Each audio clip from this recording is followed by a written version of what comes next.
जी मेरा सवाल ये है, ये उलमा से कि अगर एक औरत जिसका हस्बैंड की डेथ हो जाए और वो इद्दत के दिन एक घर के बजाय किसी वजह से दूसरे घर जो कि साथ ही होटल को जुड़ा हुआ तकरीबन 20 या 30 फुट के फासले पे हो, अगर उस घर में कुछ इद्दत के दिन गुजारना चाहे, आया कि वो उस घर दूसरे घर में गुजार सकती है? ठीक है, पूछ लेते हैं कि मर्द की वफात जिस घर में हुई है जी, तो वो घर उस मर्द का घर है और उस घर में औरत का इद्दत गुजारना लाजिम है। लाजिम है, लाजिम फर्ज है। ओके, अगर बराबर में घर किसी और का है, रिश्तेदार का उन्होंने है, बल्कि बताया भी था 20 फीट के फासले पर अगर कोई ऐसा होता है ना, एक ही तो गली में सवाल शादी ये है होती है। वो घर किसका है, दूसरा घर मोस्टली किसका ऐसा होता है वालिदैन का। मैं assume कर रही किया हूँ, था पता कि वो घर नहीं। किसी और का ही तो होगा, देखिए, डिस्कस किया था। अगर वो वालिदैन का घर है शायद ऐसे ही होगा हाँ। कि अम्मी का घर करीब है तो क्या मैं वहाँ इद्दत गुजार सकती हूँ। मसला ये है कि जहाँ शौहर का इंतकाल हुआ जिस घर में, औरत उस घर में इद्दत गुजारे। ठीक है, लेकिन अगर उसका कोई मसला है, कोई उज़्र है और वहाँ उसे घबराहट और बेचैनी ज़्यादा होती है, ये शौहर के इंतकाल के बाद वहाँ के हालात उसके हक में सही नहीं है, ये भी बहुत तो वालिदैन के घर में डॉक्टर साहब कुछ ऐड करेंगे फिर? जी बिल्कुल ऐसा ही है। शरीयत ने इतनी आसानी में रखी है कि अगर कोई बेवा है और उसके बच्चे छोटे हैं और उसके लिए कोई राशन पानी का इंतज़ाम करने वाला भी नहीं है किफ़ालत के लिए, तो वो दिन दिन की रोशनी में उनके लिए काम करने के लिए, कारोबार करने के लिए शरई ज़ाब्तों और तकाज़ों को मलहूज़ रखते हुए जा भी सकती है, लेकिन रात से पहले वो अपने घर पे आएगी। और ये बिल्कुल दुरुस्त है। ज़्यादा बेहतर यही है कि जिस घर में शौहर फौत हुआ वहीं इद्दत गुजारे।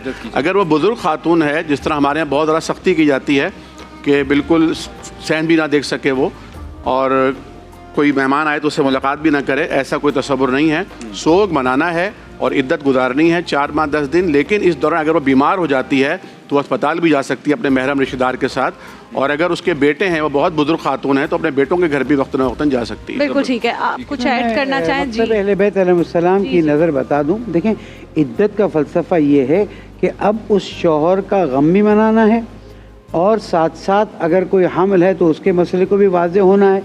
अलग अलग चीज़ें। नंबर 1, किसी से भी अपनी शादी की बात या किसी से भी शादी की बात नहीं करेगी। नंबर 2, खुशियों की महफिल में शिरकत नहीं करेगी। नंबर 3, खुशियों के लिबास, मेकअप, ड्रेसअप ये नहीं करेगी। नंबर 4, अगर मुमकिन है तो शौहर के घर में ही इद्दा गुजारेगी। अच्छा। अगर मजबूरी है, शौहर अमेरिका में था, ये पाकिस्तान में रह गई या कुछ ऐसा है, तो जिस घर में है वो रहे। अगर जैसे मुफ्ती साहब ने भी बताया, हजरत ने भी बताया, अगर ज़रूरत है वो बाहर जा सकती है, लेकिन इन शराइत को नज़र में रखना होगा। एग्जैक्ट मुद्दत कितनी है इसकी? 4 महीने 10 दिन। 4 महीने 10 दिन। बिल्कुल ठीक। आप कुछ ऐड करना बस मैं चाहेंगे? सिर्फ इतना ही अर्ज करूंगा कि एक जुमला जहन में रखें कि बिला शरई ज़रूरत के। हाँ अब जी। बिला शरई ज़रूरत के अंदर क्या है? आपकी जान, आपकी माल, आपकी इज्जत।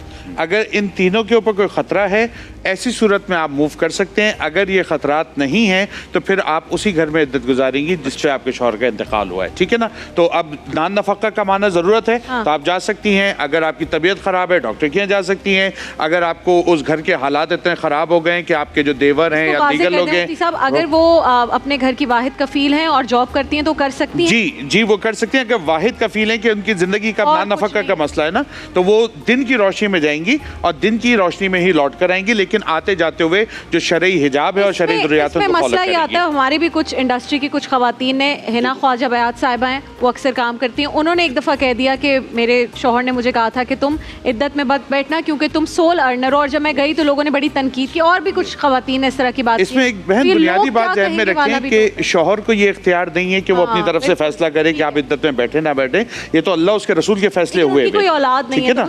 हाँ, अगर हस्बे ज़रूरत वो जाना चाहें तो बिल्कुल जाएं, और उसका तरीका वही होगा कि वो फजर के बाद जाएंगी और मगरिब से पहले पहले लौट कर घर में आ जाएंगी। और जो शरई तकाज़े हैं, यानी उन दौरान के अंदर ना तो मेकअप करेंगी, ना खुद को आरास्ता पैरास्ता करेंगी, नॉर्मल तरीके से